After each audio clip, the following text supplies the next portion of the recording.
Welcome to day 22 of TryHackMe's Advent of Cyber. Today we're doing what I love most, hunting for evil in a PCAP. If you've been learning right along with these free beginner-friendly challenges, hooray! If not, do you know they're giving away $150,000 in prizes? I thought that might get your attention. Wareville's been buzzing with increasing chaotic energy, from stolen vouchers to sabotaged drones and corrupted holiday apps. With our heroine, Elf McSkitty, back on the field, you and the TBFC cyber team have pushed through wave after wave of mischief, malware, and King Malhair's bunny-led mayhem.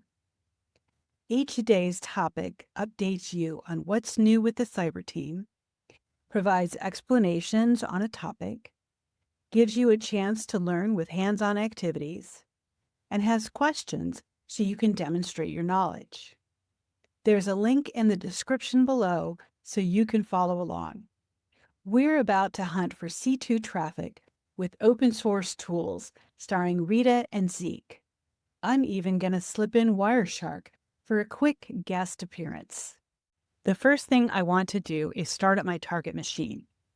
Then, while it's doing its thing, we can check out the prizes. Look at all this great stuff. There's tech and hacker tools and things to boost your career, plus TryHackMe subscriptions and swag. We've completed the first challenge. Our target machine is started. I love a good dopamine hit.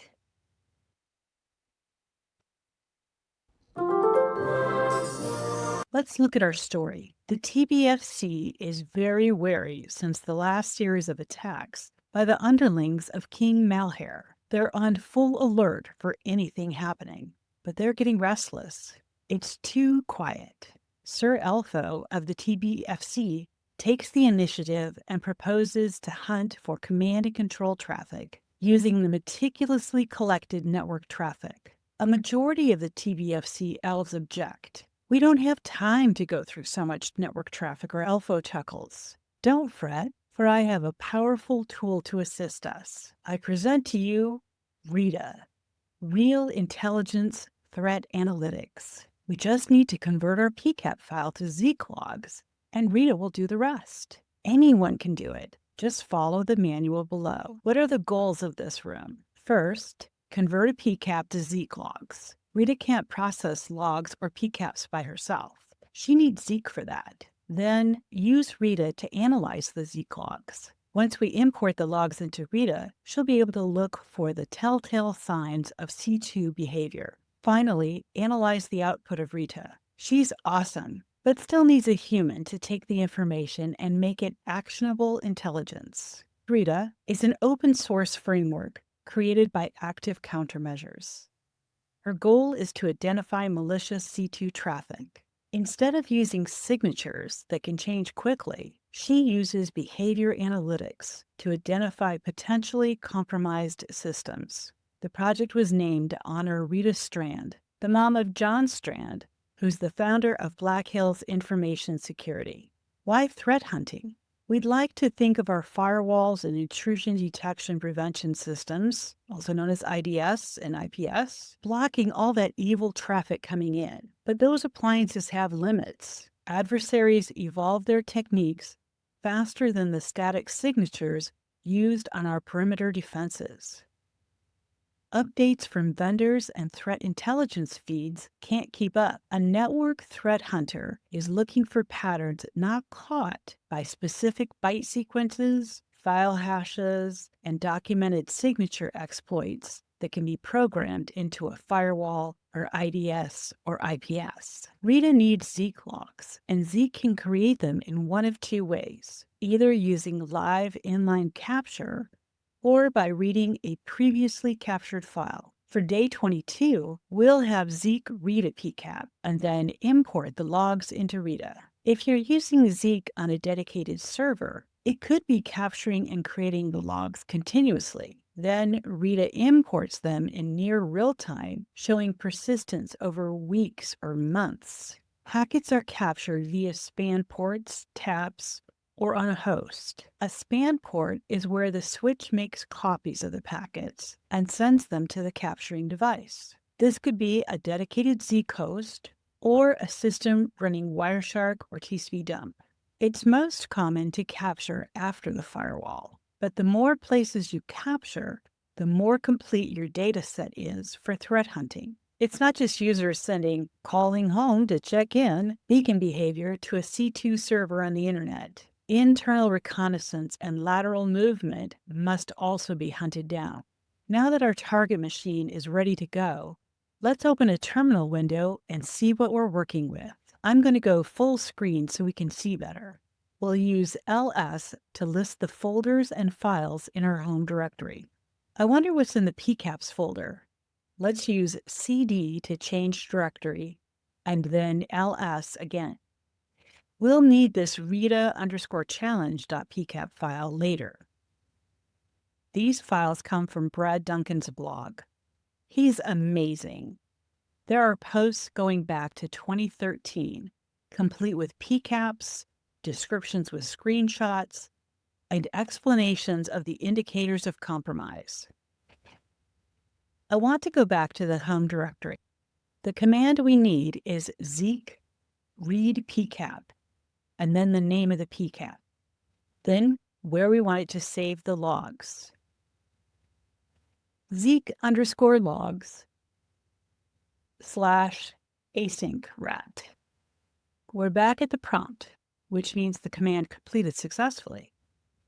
Notice that the read PCAP command started Zeek in a Docker container. That's new in version 5. Both Zeek and RITA run in a Docker now. Let's check out the new files.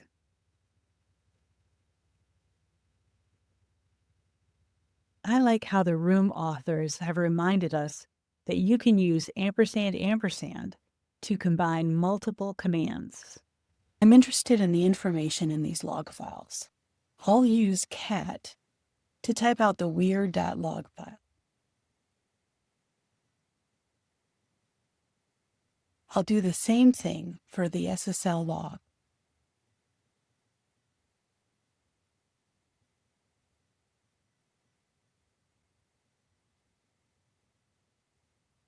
I want to be able to see the headers, so I'm going to do that again, only pipe it to more. That's a little easier to read. The first 2 lines are the names of the fields, and the third line is what type of field that is, whether or not it's a character string, an address, etc. I want more information, so I'm going to highlight this link to the Zeek documentation and open that up.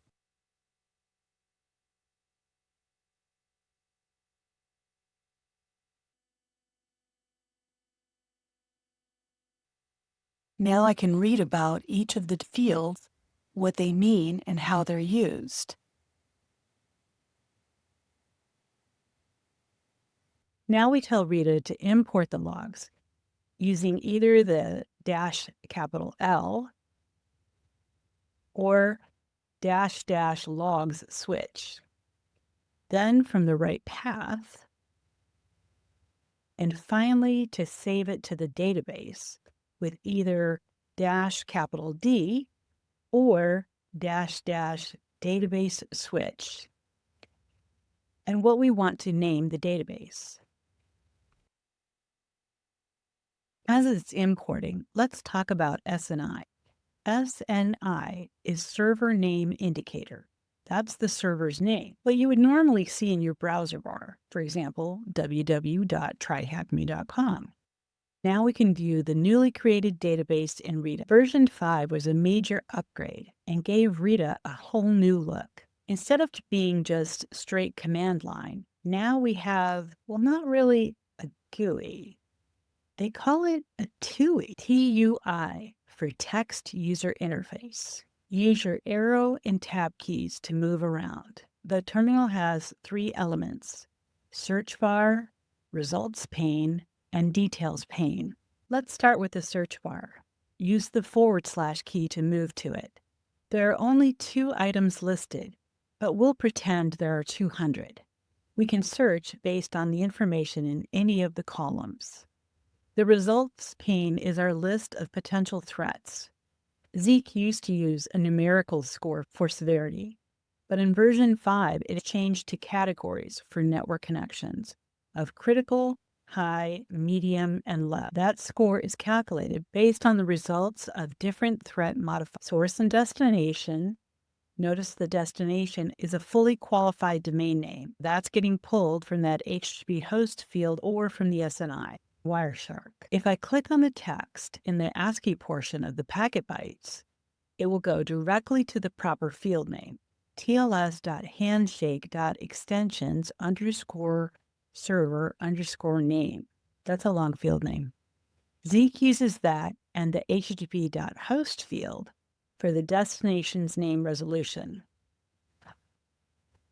I'll show you the HTTP host field in Wireshark when we switch PCAP files. Beaconing percentage is based on the conversation's consistency and timing, data size, and the frequency of the packets. The longer a conversation lasts, the more suspicious it is, unless it's a protocol like remote procedure call. RPC mounts can last for months, so the duration will cover the entire time of the PCAP. You have to know what's normal for different protocols. For subdomains, Zeke is looking for connections in different subdomains for the same domain. Those could indicate beacons or data exfiltration. Finally, we have threat intel. That's based on threat intel feeds that you have configured into Zeke. Use your arrow keys to toggle between the 2 conversations.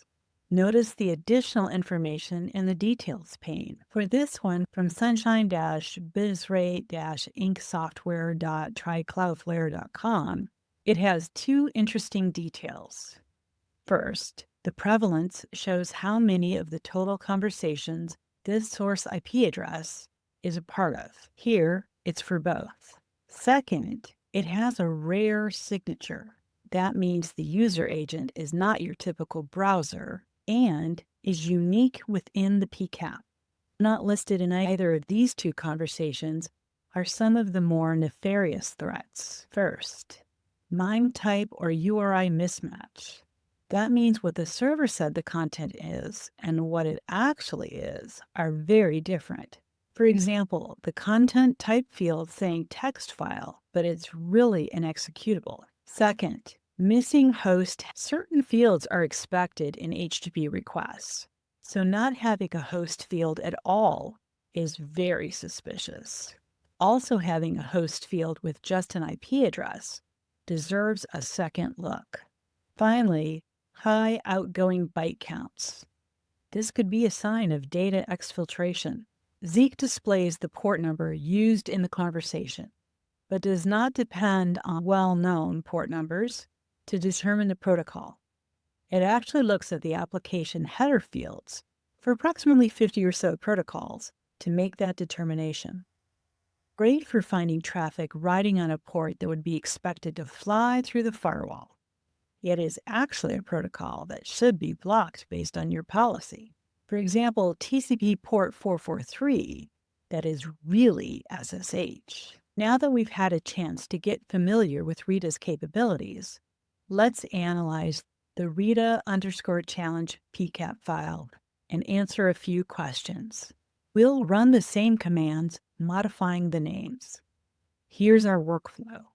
First, have Zeke use the read PCAP command and create the log files. Second, import the log files and create a new database. And finally, view the RITA database. I like to do that in a new tab, just so I can go back and forth when I need to. Hosts are communicating with malware.net. We can either search and count or check out the prevalence number. Well, that just answered 2 questions. Number 1 is 6 for the count.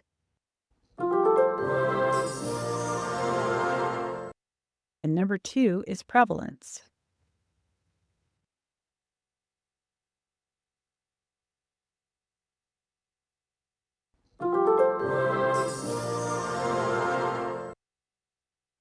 What's the highest number of connections? Since we already have the list narrowed to rabbithole.malware.net, we can check each for the highest count.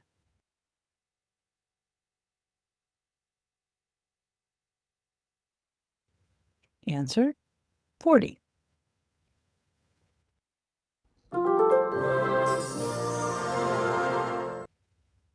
Now we can append to our search and add beacons greater than 70 and sort duration in descending order.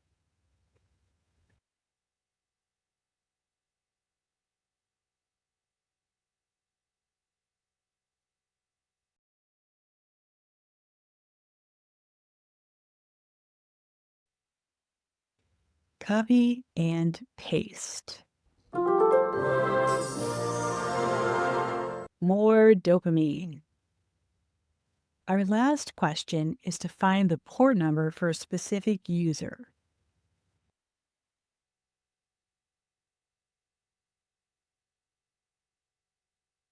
They used 80, and it really was HTTP, because remember, Zeke checks the actual fields in the header, not just the port number.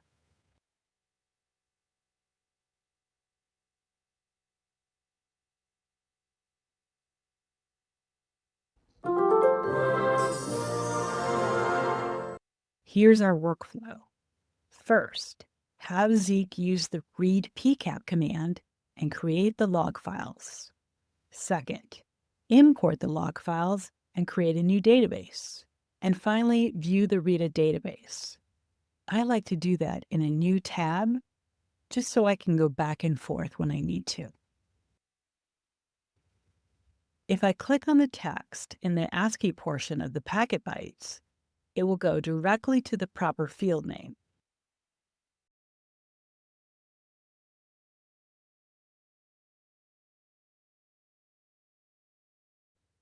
We did it. C2 detection, command, and Carol completed. I'm Betty Du Bois. Have a happy holiday season.